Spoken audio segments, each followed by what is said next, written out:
Jaya Radha Madhava Kunja Vihari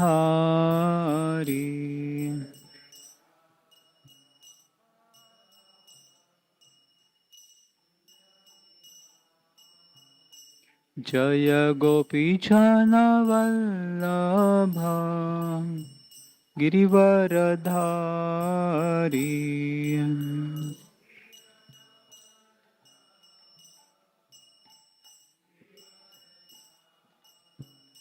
Jaya Gopi Chana Vallabha Girivaradhari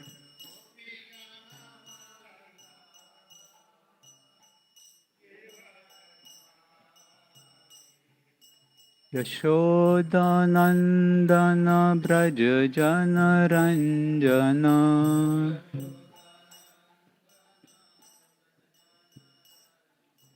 Yashodanandana Braja Jana Ranjana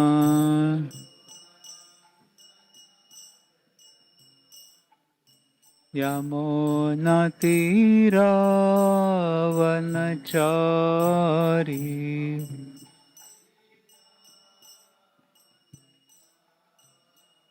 Yamunatiravanachari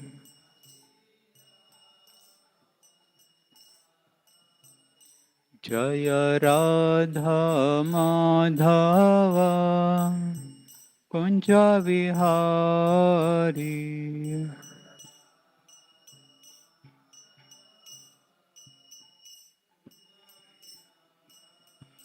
Jaya Radha Madhava Kunja Vihari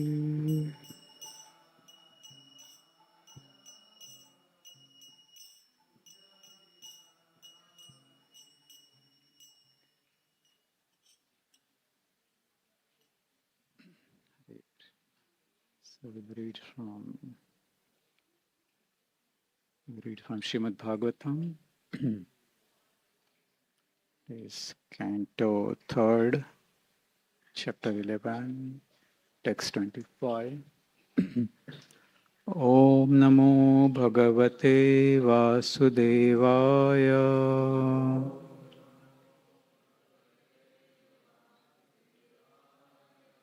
Om Namo Bhagavate Vasudevaya.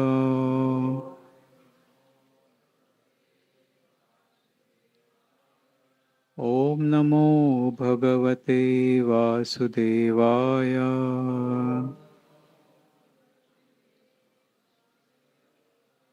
Narayanam Namaskritya Naram Chaiva Narottamam Devim Saraswatim Vyasam Tato Jaya Mudiraye Nashtaprayeshu Abhadreshu Nityam Bhagavata Sevaya Bhagavati Uttama Shloke Bhaktir Bhavati Naishtiki. Reading from Srimad Bhagavatam, Canto 3rd, Chapter 11, Calculation of Time from the Atom, Text 25. Manvantareshu manavas tadvansharashayasura bhavanti chaiva yugapat sureshaschanuye chatan. Manvantareshu manavas tadvansharashayasura bhavanti chaiva yugapat sureshaschanuye chatan. मन्वन्तरेषु मनवस् तद्वंशा ऋषयासुरा भवन्ति चैव युगपत् सुरेशाश्चानुये च तान्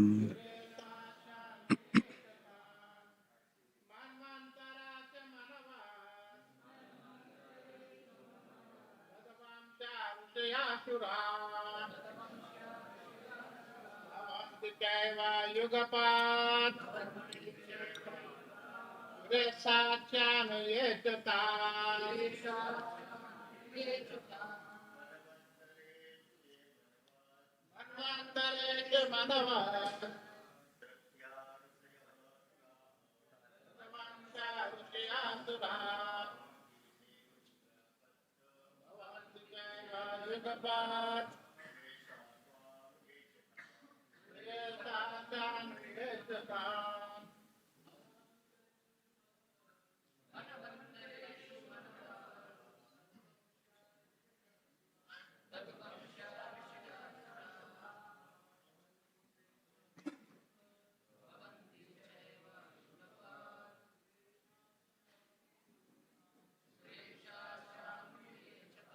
Mataji.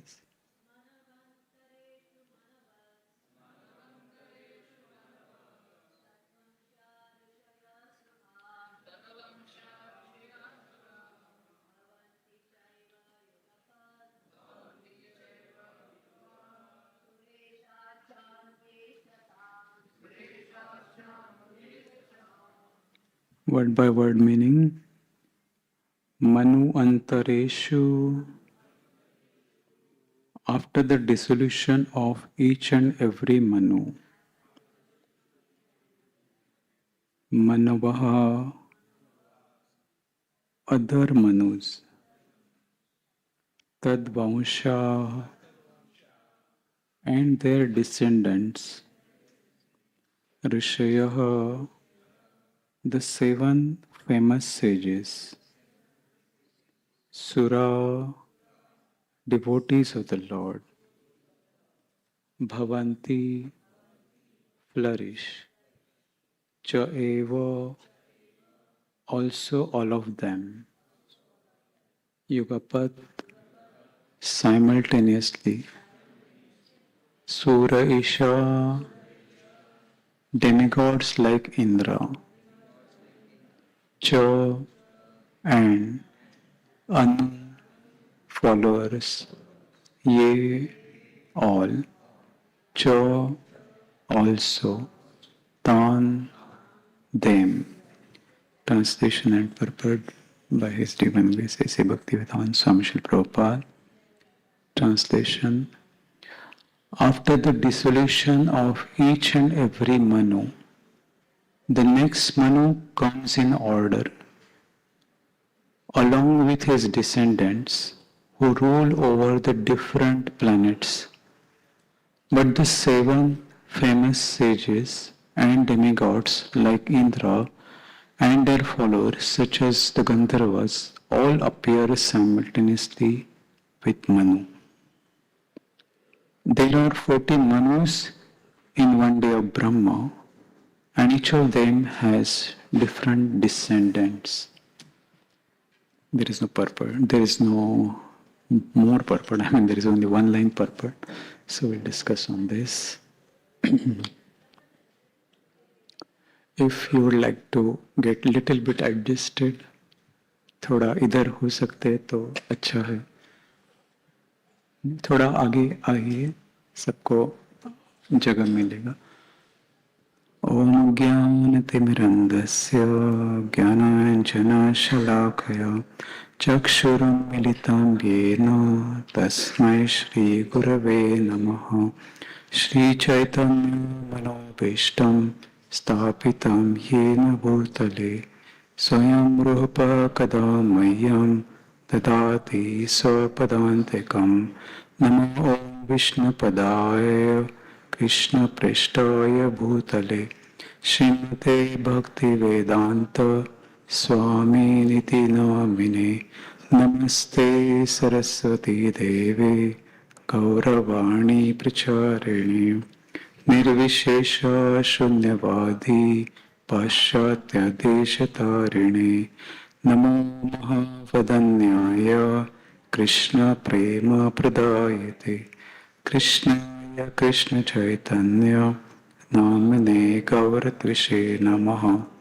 हे कृष्ण करुणा सिंधु दीनबंधो जगत्पते गोपेश गोपिका कांत राधा कांत नमोस्तुते तप्त कांचन गौरांगी राधे वृंदावनेश्वरी वृषभानुसुते देवी प्रणमामि हरिप्रिये वाञ्छाकल्पतरुभ्यश्च कृपा सिन्धुभ्य एव च पतितानां पावनेभ्यो वैष्णवेभ्यो नमो नमः।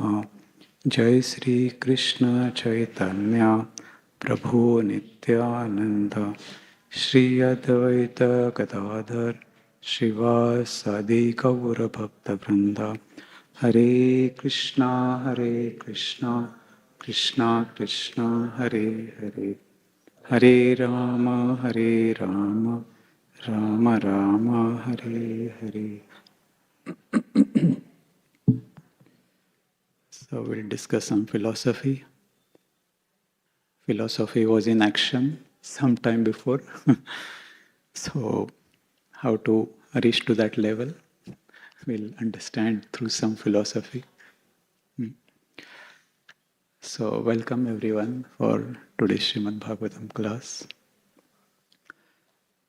In this chapter, calculation of time from the atom. Time is also difficult to understand, and atom is also difficult to understand. So what to speak of calculation of time from atom? Extremely scientific. Our cosmologists and many scholar devotees have elaborated on this topic. And we'll also try to see how things are connected. Science and religion, there is somewhere connection, and there are discrepancies also, but we'll see if they can come together somewhere. So here in this chapter, it's quite extremely difficult technical subject.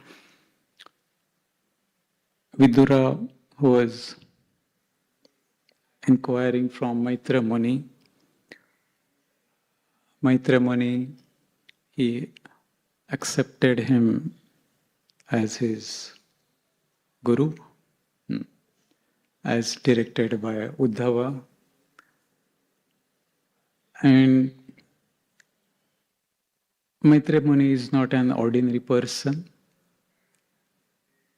He is extremely elevated soul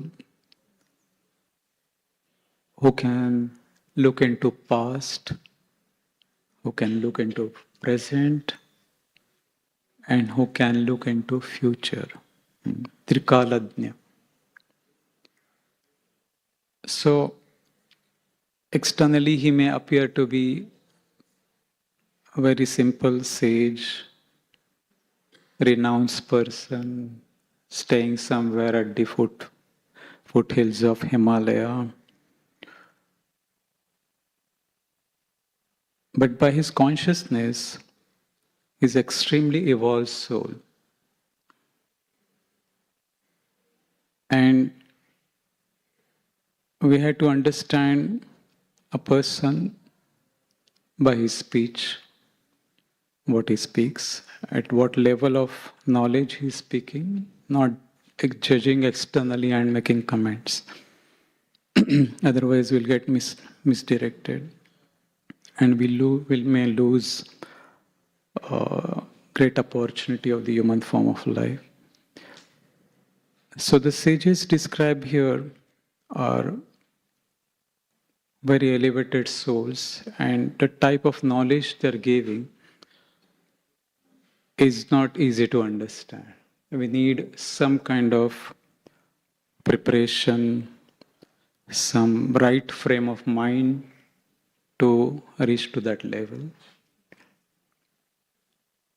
And when one is in the right frame of mind, then one is little bit receptive. One can understand the glimpse of what is stored at a higher level. And it is not just intellectual understanding, but one has to receive the grace of the Lord to have the complete understanding of this divine transcendental knowledge. So Vidura was such a soul who was a seeker, who was in search of that higher truth. And he is inquiring about various aspects. And one of the aspects he touched upon in the last chapter was time. If somebody can close the door or they can stop talking.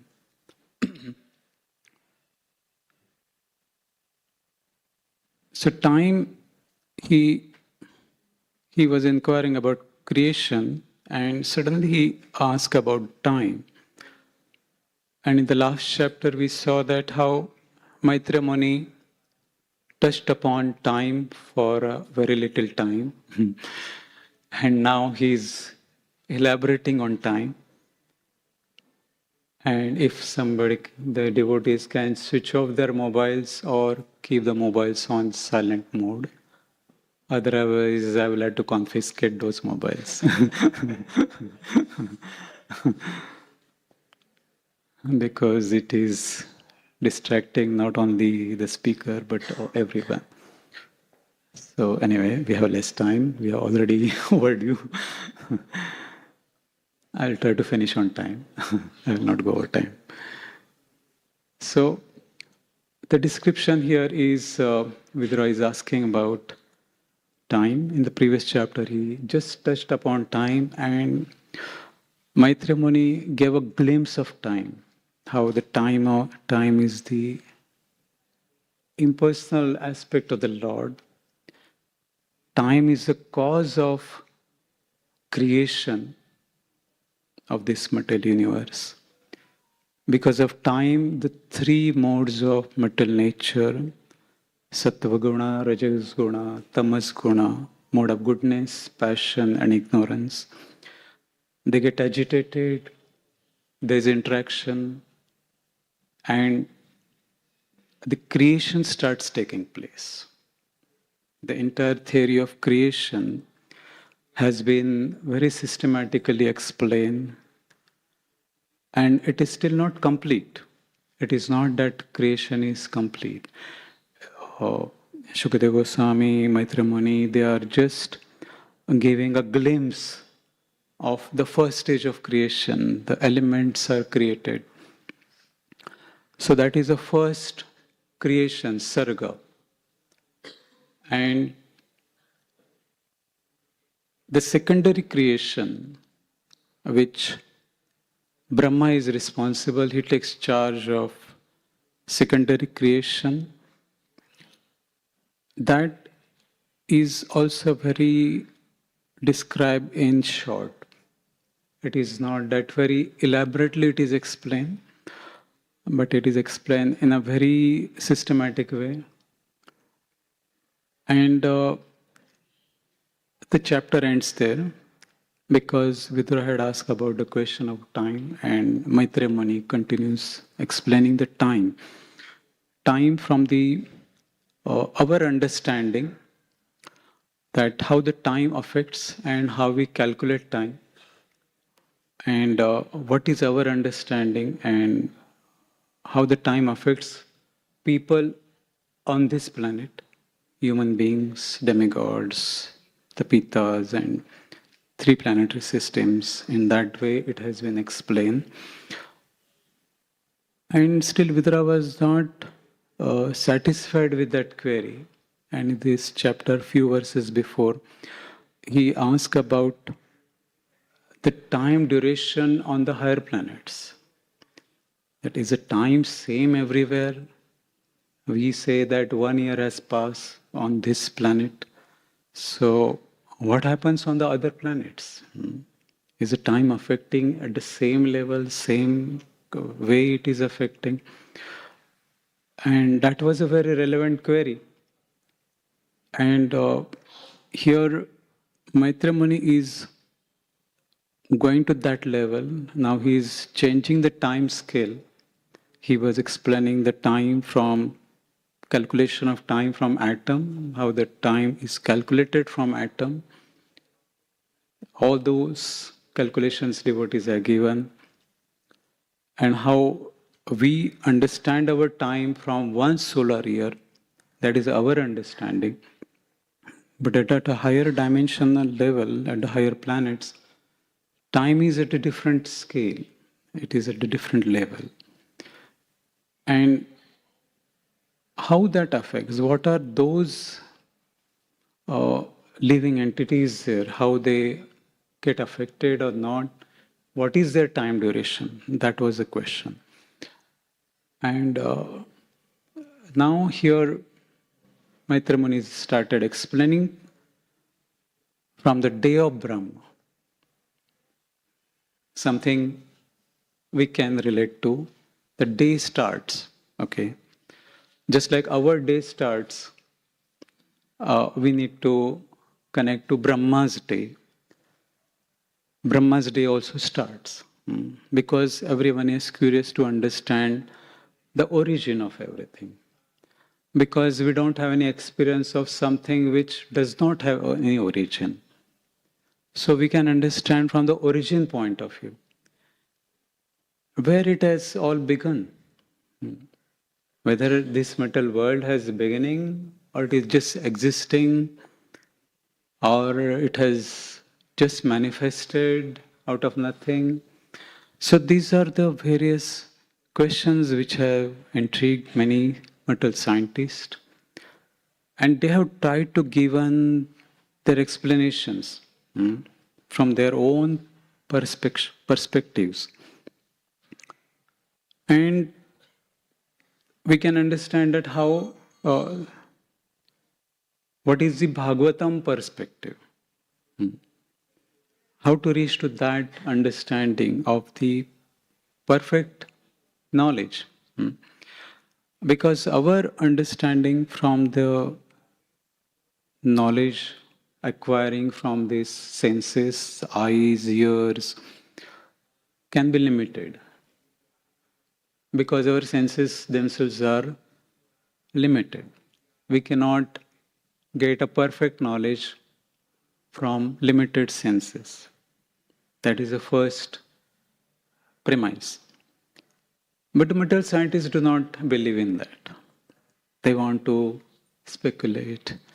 And there are various theories and which are occupying a lot of space in the scientific world and in the educational fields, and how it is affecting the entire civilization. And how Bhagavatam gives a perfect perspective which can bring back the civilization on the right track. And here, Brahma's day, we can understand from Bhagavad Gita. Lord Krishna says that Sahasra Yuga Paryantam Aharyad Brahmana Vedu. 1,000 cycles taken together make Brahma's one day. Now what are these 1,000 cycles? 1,000 cycles are, one cycle is one Satya Yuga, one Treta Yuga, one Dwapar Yuga, and one Kali Yuga. So this makes one cycle, such 1,000 cycles. And from Srimad Bhagavatam, we know that how much is the duration of Kali Yuga from solar years is 4,32,000 years. That is the time duration of Kali Yuga. 2 times of Kali Yuga is, are you uncomfortable? You want to sit on the chair or something? Hmm? Be comfortable. Hmm? Twice of Kali Yuga is the previous Yuga, Dwapar Yuga. Thrice of Kali Yuga is the earlier Yuga, the Treta Yuga. And 4 times of Kali Yuga is Satya Yuga. So 1, 2, 3, 4. 1 time, 2 times, 3 times, 4 times. So it makes 10 times. 10 times of Kali Yuga is one cycle. 4,32,000 years is one Kali Yuga. So 4.32 million years is one cycle. Is it clear? Are you connected with me or you are making some other calculation? So 4.32 million years is one cycle. Satyuga, Tretayuga, Dwapar Kali Yuga. 1,000 such cycles makes how many? Yes. Calculations, calculators. 4 point? Correct. You're right. 4.32 billion years, solar years, we can say, makes one day of Brahma. So that is one day of Brahma is 4.32 billion years. It's quite fabulous, right? It's very, very difficult to comprehend so many years we may have. We don't know. I don't want to make you depressed, but we have very limited time, extremely limited time we have. We're just few, like a blink of a eyelid or something. We just come and go quickly. Our time span is, life is very limited. But still we think that we have a lot of time, or we don't have time for God.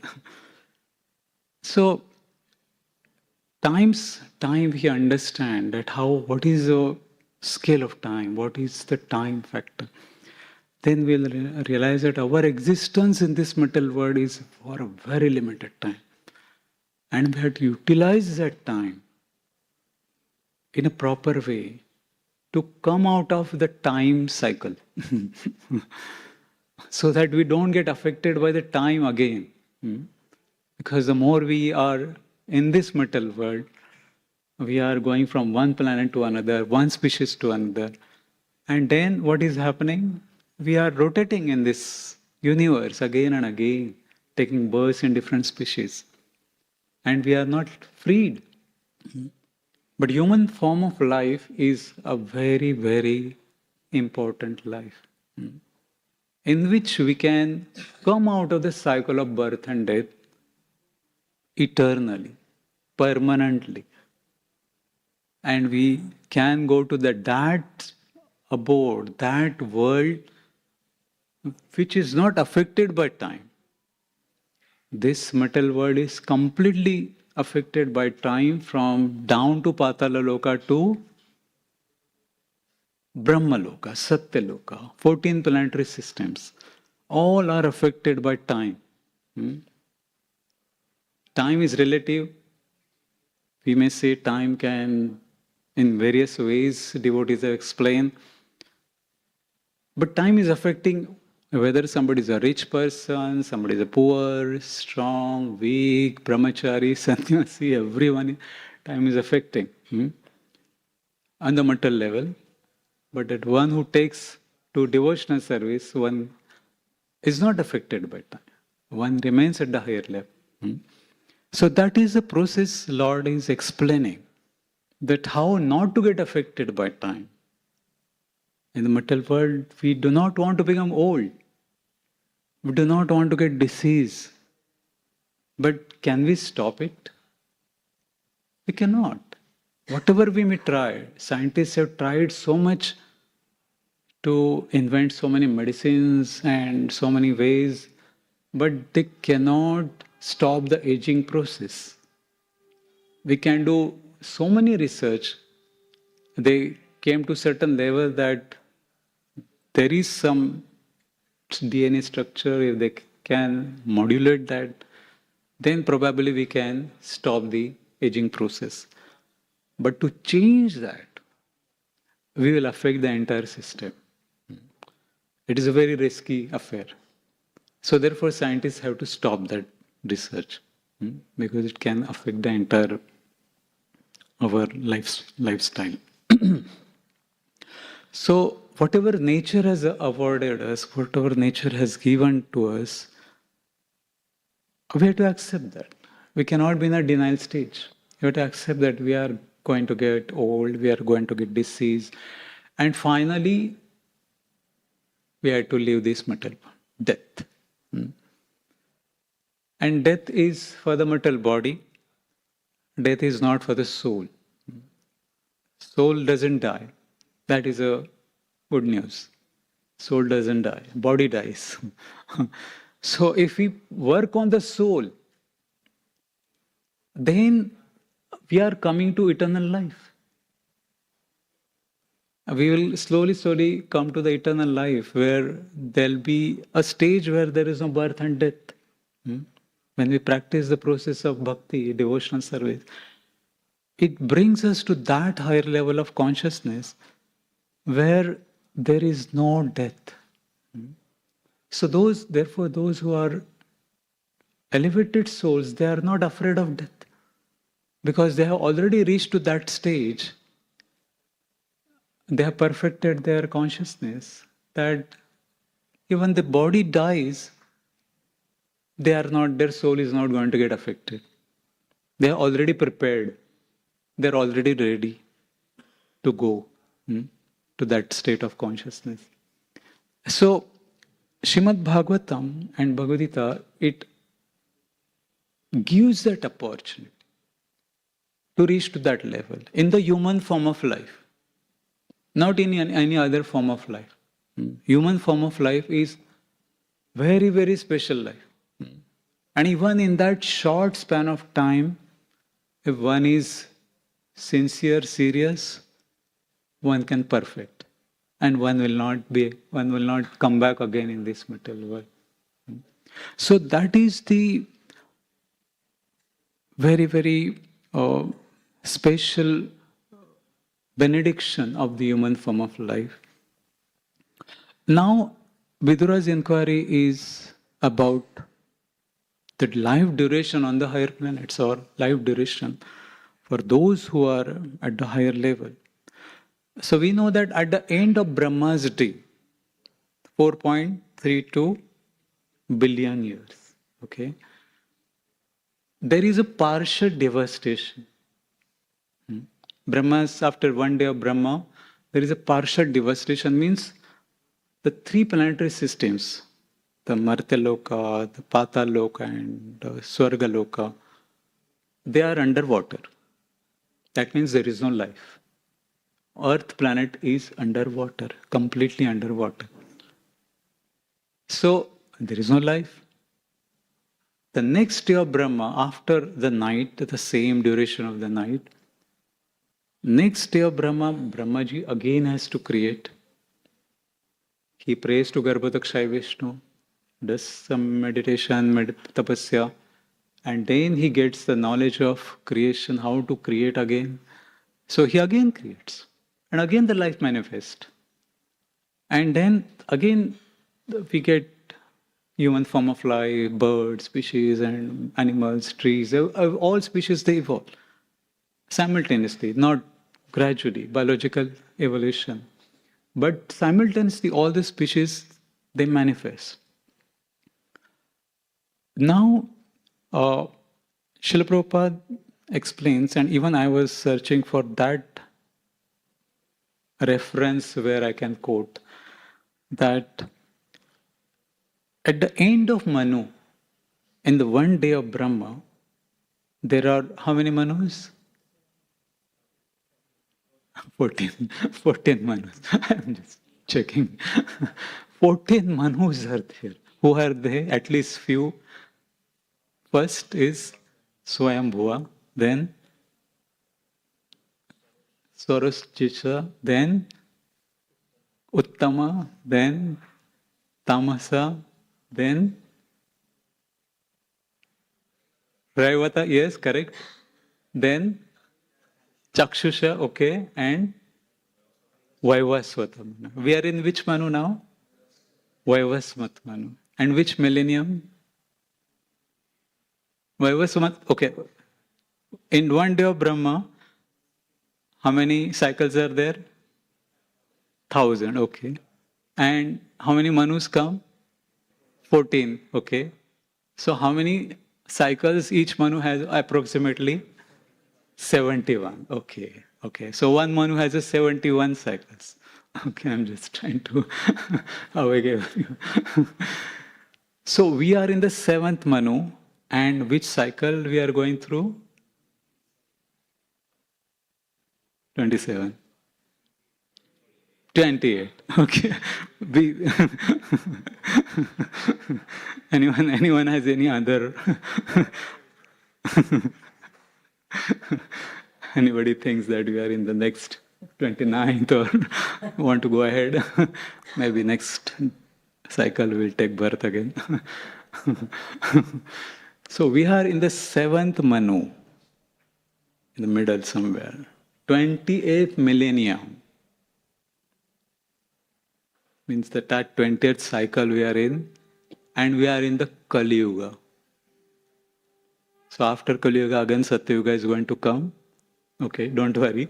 So Kali Yuga is not the end of everything. After Kali Yuga, again Satya Yuga is going to come. So it is explained that between each Manu, there is a partial dissolution. At the end of Brahma, there is a dissolution. But at the between the Manus also, there is some kind of dissolution. Okay. And Manu, era of Manu changes. Swayambha Manu, Sarvashresha Manu, Uttama, Tamasa, Revata, Chakshusha, Vaivasvat. First 7 we'll take, because we are till 7th. Afterwards, Savarni, Brahma Savarni, Rudra Savarni, Indra Savarni, Dharma. There are many other remaining. They are yet to come. So, between the Manus, there is a partial devastation. So, how many Manus have already passed?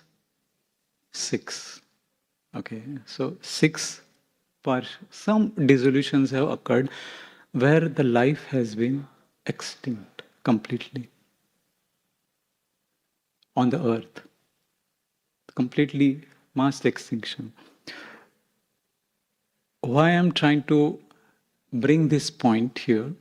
Because according to modern scientists or paleontology, what is paleontology?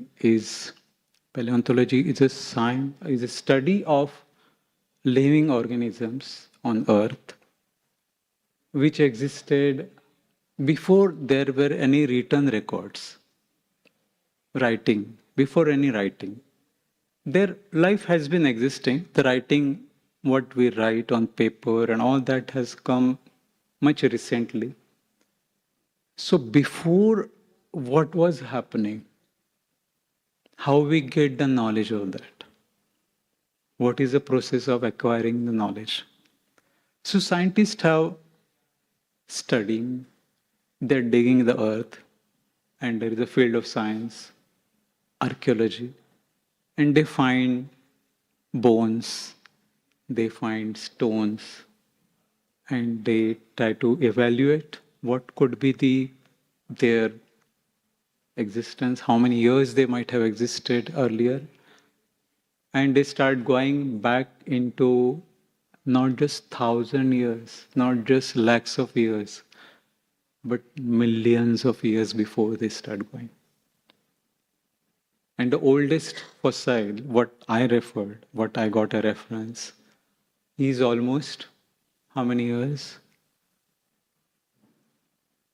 400 million years before.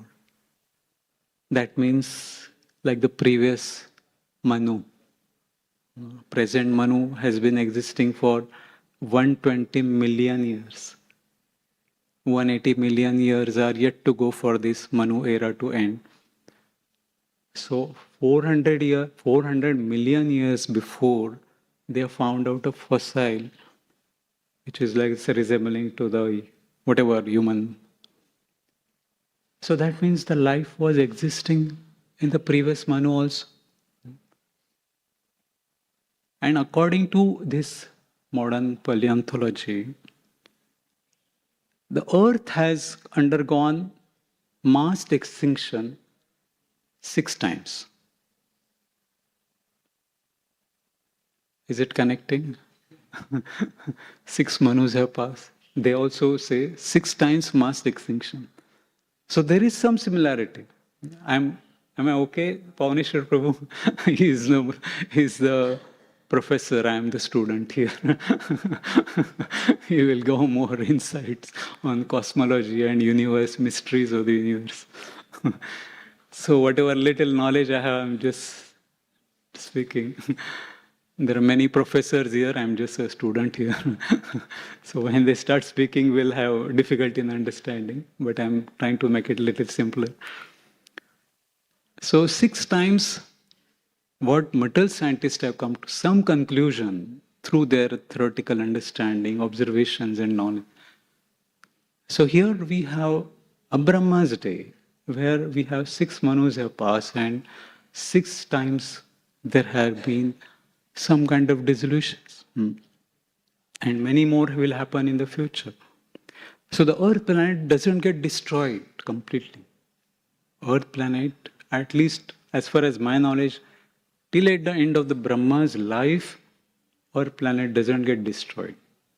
It may get submerged, the life may get extinguished, but the planets, they don't get destroyed. So, that was the some connection. And here in the Bhagavad Gita also Lord Krishna explains that this knowledge has been given again. This was knowledge was given earlier.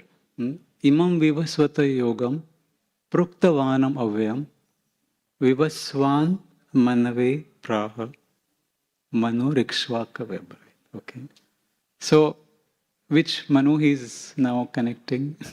Lord Krishna. Which one is that? Imam Vivasvati. Vivasvat. Vivasvat. Who is Vivasvat Manu? Suradev is who? Imam Vivasvati Yoga means whom Lord Krishna gave the knowledge? Vivaswan. Okay. Who is Vivaswan? We are getting light from sun. Sun God. He is Vivaswan, right? He is giving immense light. He is a sun God. There is a God. He is giving immense light. Is there one sun on many suns in the universe? One sun. Correct. Okay. So he gave knowledge to Vivaswan first. And who is Vivasvat then? Yes? Okay, correct. Son of Vivaswan, Vivasvat Manu. Vivasvat Manu, whom we are in the 7th era of the Manu, is Vivasvat Manu. He is the son of Sun God. Sun God. So, Vivasvat Manu. That Manu gave knowledge to Ikshvaku. When he gave? When Ikshvaku came? Yes. Before Lord Ram comes in the dynasty of Ikshvaku. So before that was Lord Ram, he came in which yuga? Treta Yuga. So it was how many years before? Satya Yuga, Treta Yuga, Dwapara, Kali Yuga. Quick, students. Huh? 2 million years. to 2 million. Srila Prabhupada explains 2 million years before, 2 million and 5,000, which Kali Yuga has also added some more. So 2 million. Almost. He says that Srila Prabhupada quotes a particular verse from Mahabharata Shanti Parva. He gives a particular reference where it mentions that at the beginning of Dwapar, Treta Yuga, this knowledge was given by Vaivasvat Manu to Ikshvaku. That was a reference. So it is almost approximately 2 million years before the knowledge was given by Vaivasvat Manu to Ikshvaku. And knowledge has been coming down. But again, Lord says that this knowledge was lost. And again, I am giving this knowledge to you.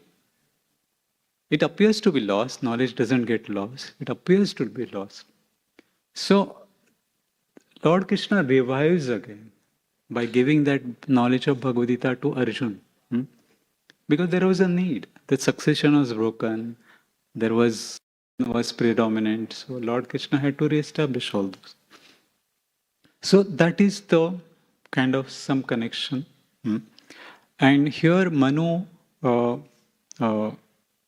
here the era has been explained that Vidura is more interested in understanding the life durations of Manu. So it is approximately around, we can say, 300 million years one Manu lasts for. And they change, and other Saptarshis, the 7 sages, and Indra changes, and all their posts changes. So there it's completely a different level of administration of the universe is happening. So that was a curiosity of Vidura, and therefore the purport had only one line. There are 14 Manus in one day of Brahma, and each of them has different descendants. So Vidura asked about Manu, and Maitra Muni is explaining only the first Manu, Swayambhuva Manu, and his descendants to some extent. And in the 8th canto, 1st chapter, Srila Prabhupada and the discussion of Bhagavatam comes that there are Manus and who are the administrators of the universe. And the most interesting aspect is that what that Swayambhuva Manu did. The first Manu. First Manu, he was so advanced in his consciousness. Although he was a Manu, he was a kind of, from him the human race has come. Swayambhuva Manu is Swayambhuva, is the first person, and Shatarupa, his wife, they were manifested to create the humanity, the humankind, human race. But he was so elevated in consciousness that he, after his tenure as a king and doing his duty, he renounced everything. He went to the forest with his wife, Shatarupa, and he was performing austerities. And he performed austerities standing on one leg for hundreds of years. And what divine realizations is got. Those prayers are in the 8th canto, 1st chapter. And Swayambhuva Manu explains that first realization is Atma Vasyam Idam Sarvam Yat Kincha Jagatyam Dagat. Tyana Taktena Bhanjita Ma Grudas Kasya Siddhanam. Does it sound familiar? What you remember with this? Ishopanishad. What is the verse? First verse? Isha Vasyedam Sarvam. But here Manu is saying Atma Vasyedam Sarvam. Is there any difference? No. Because Manu is referring to Atma Vasya. Atma is a Paramatma, he is explaining. He is a super soul. Everything is a property of the super soul. And Tena Tyaktena Bhunjita. We should take only what is necessary as our quota and leave it aside for others, what is not required. Why I'm connecting this point here to Ishopanishad? Because this book will give us a great insight into how to move towards that goal. Even somebody maybe in the material consciousness, having material life, but still how we keep adding God in our life, we will start progressing towards the eternal life. Because first premise is to understand that everything is property of God. It is not, the material world is for our enjoyment. Many scientists, they have put forward theories about the origin of the universe, the origin of time. Stephen Hawking, the recent physicist, cosmologist, and sometimes they are not able to ascertain what is the need for such biological development. Why the universe is allowing, conducive for human life. It must have just exploded and things might have. But what is the need? They cannot understand without adding the consciousness element in that. Without we understanding, without adding God element in that complete framework, we cannot get the complete picture. Bhagavatam gives that perspective that we have to add God in picture. Ishavasya sarvam. This material world is everything, animate and inanimate, is a property of God. It is not our own. That is the first premise. But still God gives us something. He has given us. I have my certain quota. I have my house, I have my job, my family. That is okay. But how to work in that consciousness so that we can remain detached? We do not get affected by the laws of karma of this material world. Because as long as we are affected by law of karma, we'll have to take birth again in this material world. So therefore, it helps us to gradually progress, gradually disentangle ourselves from this material world and go back to that eternal life. I think time is over. The baby is giving me signal. Otherwise, everyone will start crying like that baby. So before that, I will stop.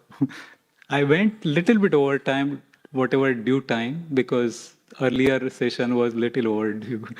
But I'm still finishing on time because I'm not taking 1 hour. So thank you very much. If anybody has any questions, please come personally and ask. Thank you very much. Kanantara Srimad Bhagavatam. Srila Prabhupada.